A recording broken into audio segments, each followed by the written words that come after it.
לעלות בשוב עמוני את שיבת ציון גוינו כחולמים. Shalom. This week's Torah portion is called Terumah and begins with Exodus chapter 25 verse 1. I became a bar mitzvah a few years ago on this very Shabbat. There's a famous rabbinic dictum which begins, Im einani li, mi li. If I'm not for me, who will be for me? But if I'm for me alone, then what am I? And if not now, when? The word li in this aphorism applies to a human being. In Parashat Terumah, in Exodus chapter 25 verse 2, the commentators are perplexed by the tiny word li, a little lamed and yud, meaning me. Speak to the children of Israel and let them take for me a donation from each one, as the heart so motivates, take for me a portion.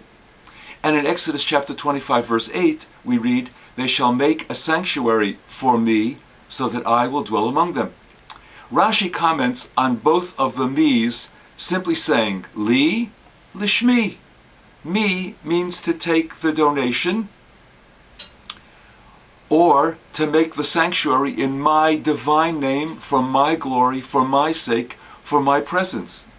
If the word li had been omitted in the first instance, it could be misunderstood as offering a donation by the individual for the person's kavod, for self-honor. Today would be like giving a donation specifically so that everyone knows about it. There is the plaque on the wall with my name. See it? In the second verse, if not for the li, it could have been understood as if it said, Va'asu lahem mikdash, that they shall build for themselves a sanctuary, and I will be present. Why do we participate in the building of a synagogue, a kehillah, a Jewish community, a society? The synagogue is holy ground on which the central locus and focus of Judaism's belief and behavior is built.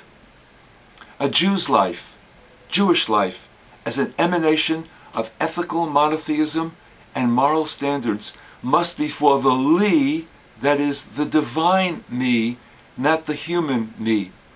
Shuls and schools, members and clergy, leaders and followers who build for God and God's Torah will be successful and spiritual. Without the divine li, we would be missing the vital reason for our being. Volunteer in your synagogue to build a bayit where God's ideas are presented.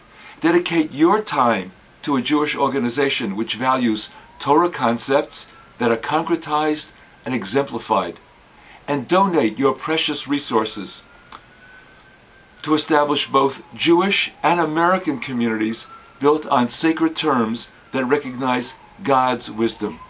Then, truly, we shall fulfill God's expectations, and that we strive to become a Mamlechet Kohanim and a Goy Kadosh, an entire nation of spiritual priests and a people of holiness in thought and deed. Shabbat Shalom.